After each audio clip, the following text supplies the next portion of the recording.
Okay, so Tylosaurus pictures. Ah. Mm.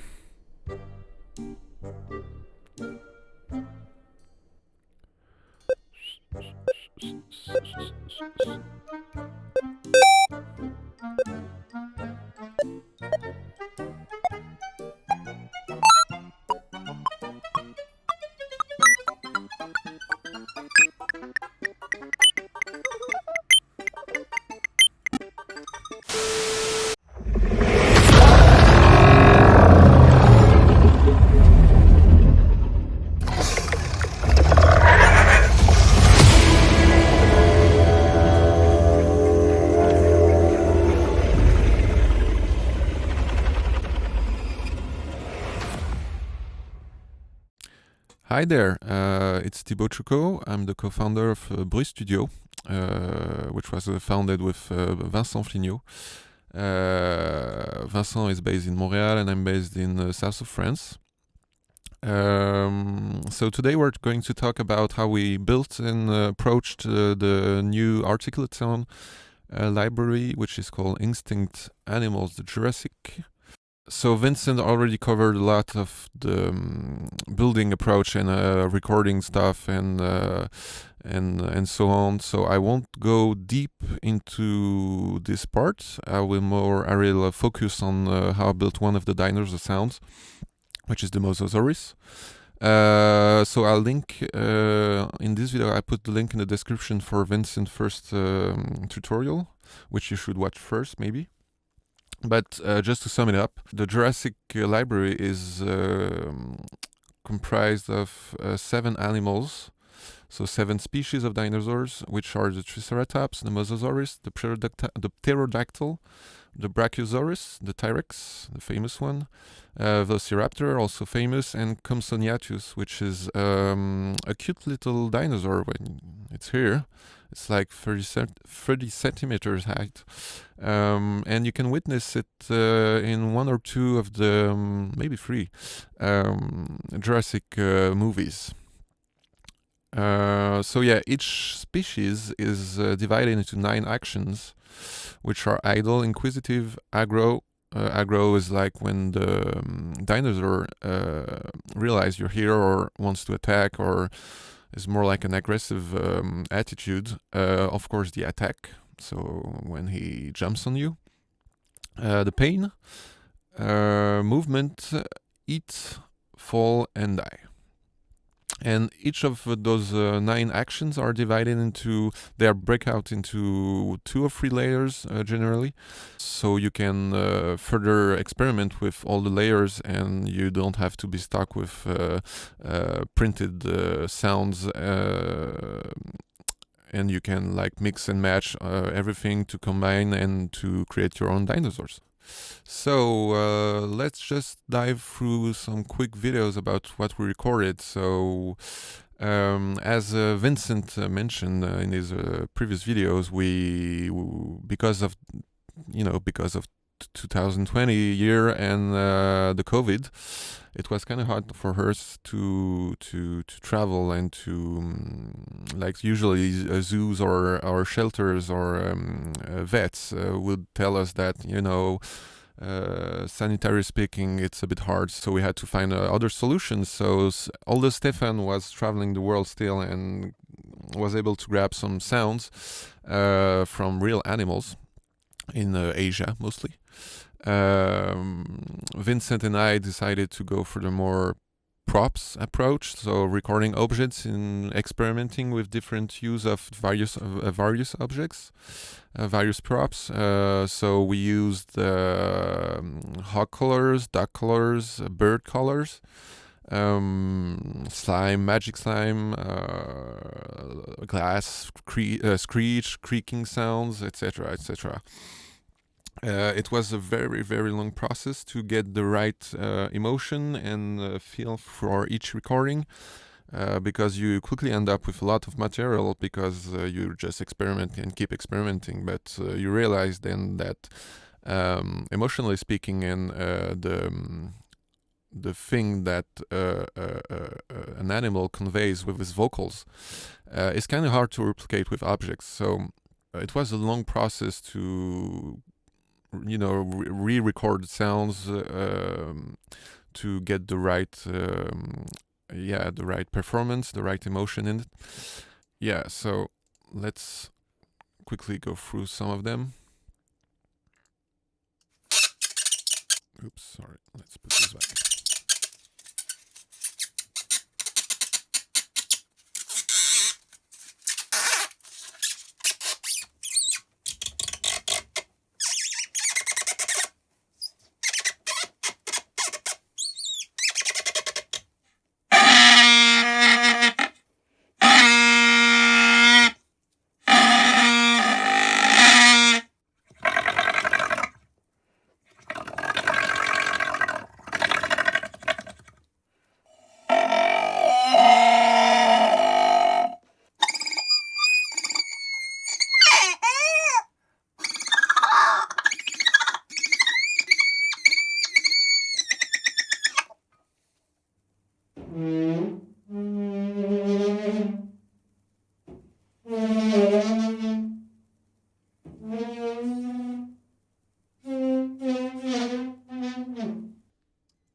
Alright, so that was some sounds I recorded in my studio. So the mics used are you have Sennheiser MKH8040 in stereo, so you have one there and one that is right there, I think. And my MKH8050 was out for service, so I used the MK4 CMC6 from Shops. And of course, we have here the Soundken CO100K, which is a famous mic for sound designers because it's able to record some ultrasonic frequencies. So it goes from 20 Hz to 100 kilohertz, which is a lot, and which helps for pitching stuff down and processing and so on. So here are some birds we recorded.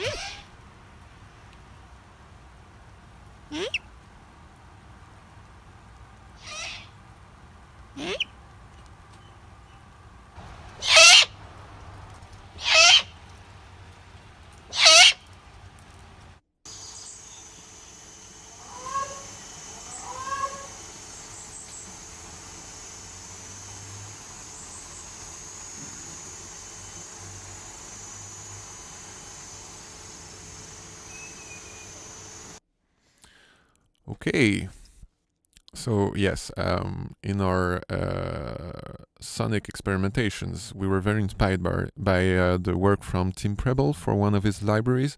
Tim Preble is a famous sound recordist and sound designer, and he runs the shop Hiss in a Roar. Sorry for my bad French accent. So he did a library a few months ago called Creature, and it was all about using bird callers and slime, magic slime. So that's what you can witness and hear. Yeah. So this also slimy thing gives a very particular signature to the timbre of the sound, and basically it replicates a bit the throat of an animal, whereas the use of the single use of the hawk collar here, although you have this sort of plastic little pipe that brings a bit of throat feeling to the sound, it's way much better in when you put it in slime and you get these like bubbles that resonate with the sound. So so today we're going to talk about how I built the Tylosaurus or Mosasaurus. Tylosaurus is famous. It's a marine dinosaur, and it's famous in the Jurassic Park movie. So I'm going to show you. Here's the Tylosaurus. So yeah. this big little fellow. So it's a bit like ancestor of the crocodile, so in a way. It's very big. It's like I think it's like 15 to 17 meters. Yeah, yeah, and so this is my working session. So I'm going to walk you through the various components I used and the various sources I used to build this dinosaur sound. So we're working here on the aggro sound. So it's kind of the main call of the animal. So, I'm going to walk you through without effects, then with effects. So the first sound, let's start with maybe with the screech. So the main high content of the sounds. So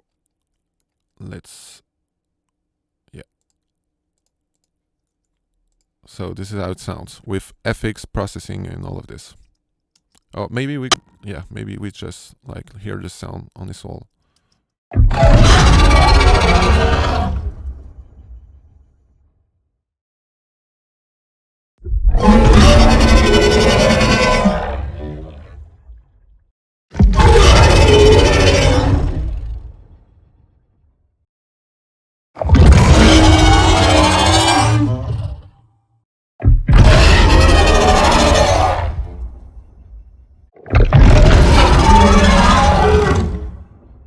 Right, so very gnarly, almost dragon-like a bit. So as you can hear, it's not a scream with the underwater perspective, because we thought maybe we should let the sound designer that by the library decide if the dinosaur is underwater or out of the water. So we did out of the water perspective, and all the sounds are always as close as possible to the dinosaur in a way. So almost no reverb and no distance. So for the screech part, so this is how the screech part sounds on its own.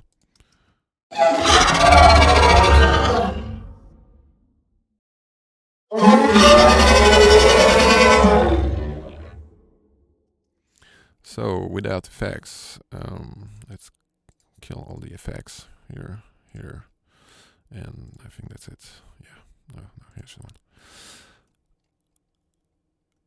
one. So right here we have a human vocal, which does this. So throaty roar, kind of deep. We have a bird. It's a hawk, which was pitched. It was pitched a bit. Let's hear. Yeah, a lot of pitching. So that's one of Vincent's predatory birds. So that was the first layer, I think. That's the second layer. So the screech is divided into two layers.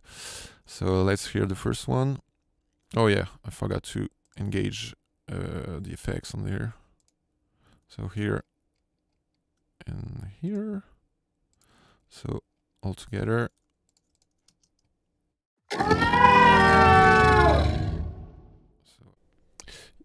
So in terms of processing, we have some FabFilter EQ to help to clean up the low end and help boost a tad low mids around plus 4 dB. Then we have some vocoder from Melda Production to shape a bit the timbre. Then we have Shep's parallel particles to give a bit of weight and air, and also a bit of bite, which is some sort of transient exciting stuff, and a bit of weight on the sub here, around 80 Hertz. Yeah, 80 Hertz. Thickness is some sort of clever one knob compressor, glues a bit the things together. Then we have another fab filter just to further enhance some frequencies. We have just a tad of reverb, very low, so just 10%, just to give a bit of presence and environment to the vocal and give it a bit of almost if it sounds if it's coming out of the big jaw and a big monster.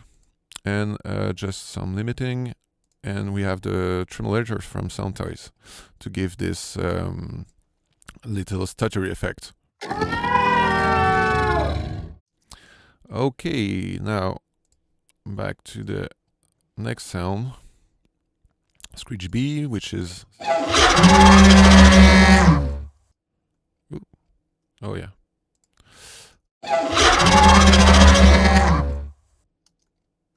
So what do we have? We have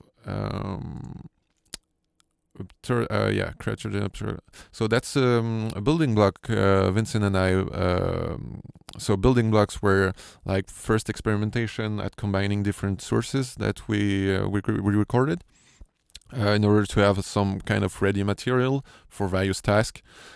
It's just, like process sources in a way. So we have this. So a raspy screech. I don't recall what is this, but I think it was just stuttered recording. Okay. Oh yeah, I remember this one. Okay, yeah. So that's made out of Morph, some Zymaptic. Unfortunately, I don't recall the sources, but Morph is a plugin that lets you morph two sources in a spectral way. And so I don't recall the two sources I used, but you end up with something like this. Pretty sure there was a double bass screech that Vincent recorded. Then you have something more tonal. Creator source. So again, this is one of the building blocks. Then you have bird, eagle. This is an eagle. Yep. And this is this is another building block. So on its own and with the processing. Oops, sorry. So to mimic the stutter effect on this one and this group, and along with a few automations.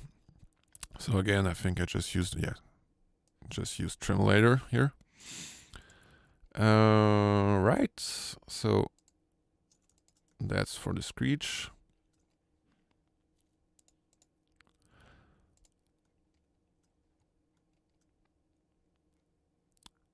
Yeah, and I used also. I used some. To combine the two screeches together, two layers. I used a bit of manipulator, which is a great pitch shifter from Infected Mushroom. You should really check this out. I'm sure all the sound designers know it, but for those who don't, this is a great plugin. I used some fab filter just for the cleaning up a bit. And again, a bit of altiverb with a very low mix setting, just to help glue the two layers together. And with manipulator, I have a bit of automation happening here and there,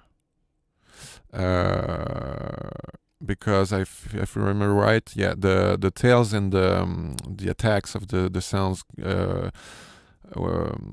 could have some little artifacts from the pitch shifter manipulator, and as you can see, I have also a last plugin chain, which is another fab filter just to bring up a bit the highs.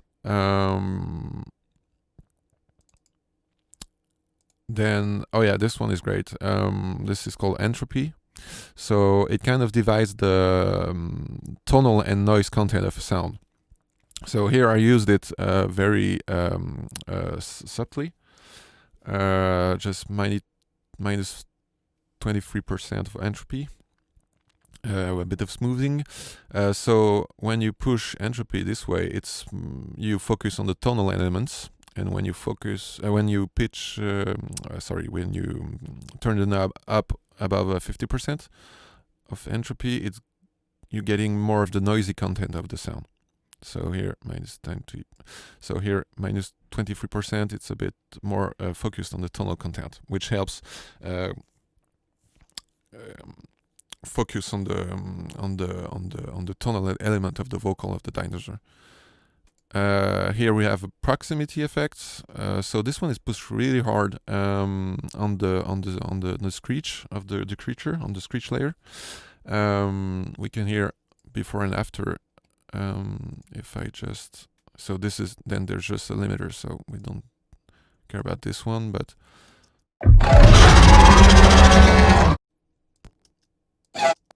yeah. So this is without the two effects. This is so very subtle. And then you have proximity EQ in order to bring forward the vocal a bit.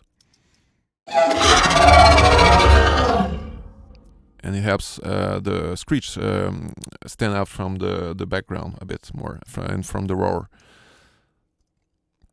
So this is for the screech part. So now we go to the roar part.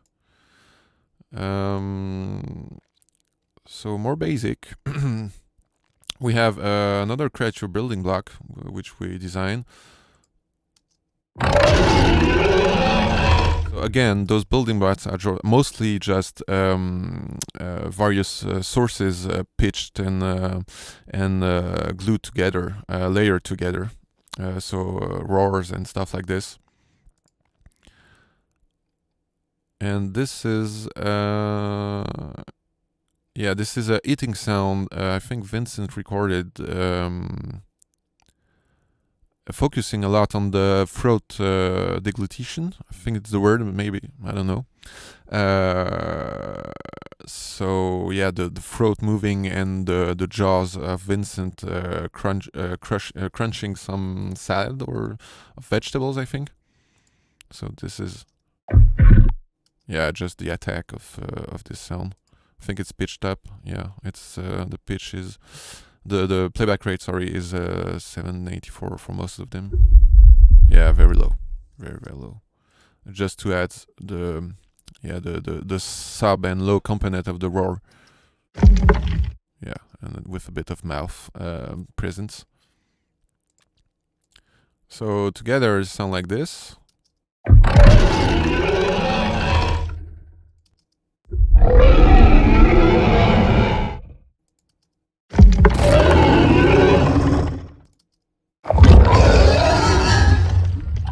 Hear the pig, and it's in this one the squealing pig. Sorry. And then you have another sweetener for the roar.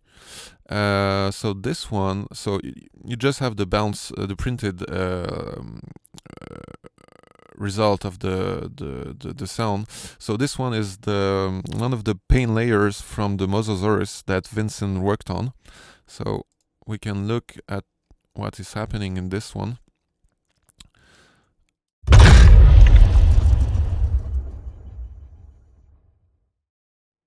So it's mostly built out of human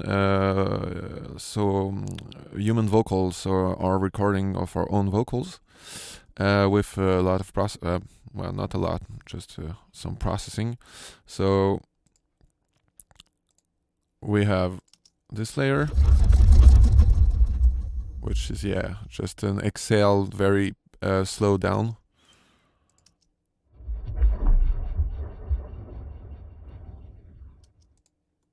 We have this one, so human vocal burp, which is a burp, as the name mentions it, but without the processing sounds like this,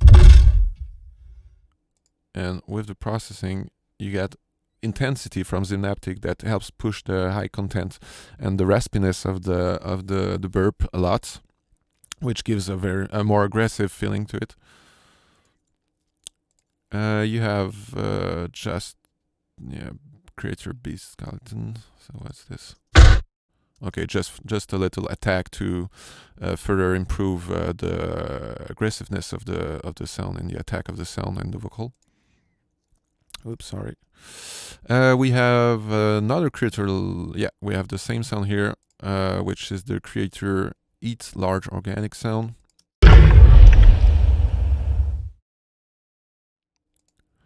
We have another transient helper, so to speak, which is based on this exact same creature eating that we recorded. So it's as a reminder, this is us eating some stuff, and the mics are close to the throat and close to the mouth, but mostly close to the throat, so you give this very low end content. Of course, this is pitched down. And you have a cinematic booms, because, you know, why not? With some, band filter. Okay.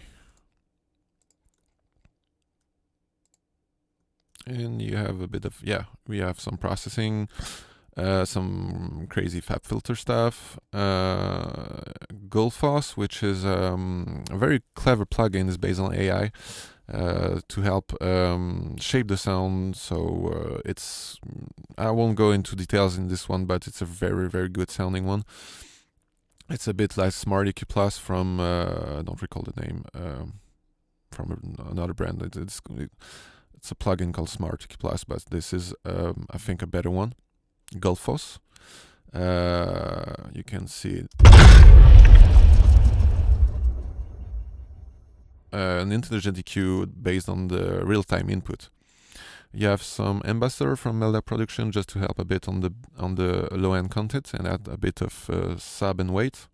So you have a Puncher, which is a multiband compressor along with a transient and parallel compressor to give a bit more gnarliness and aggressiveness, and the basic fab filter L2 for limiting.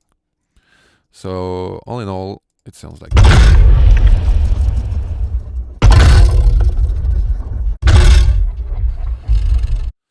So back to our sound. I used it as a sweetener for the roar, for the aggro roar scream.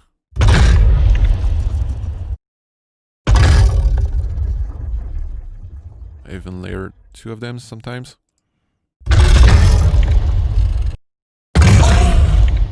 Right. And as a final mastering pass, just a little bit of fab filter and Pro L2 for the limiting. And all in all, you get those sounds.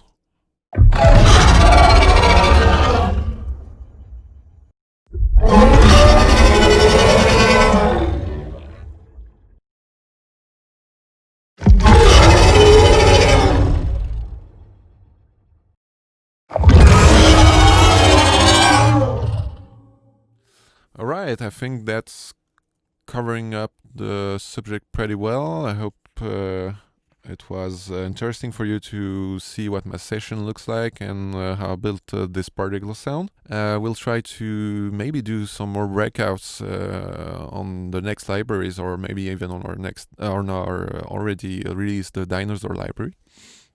Hope you guys enjoyed, and see you soon. Cheers.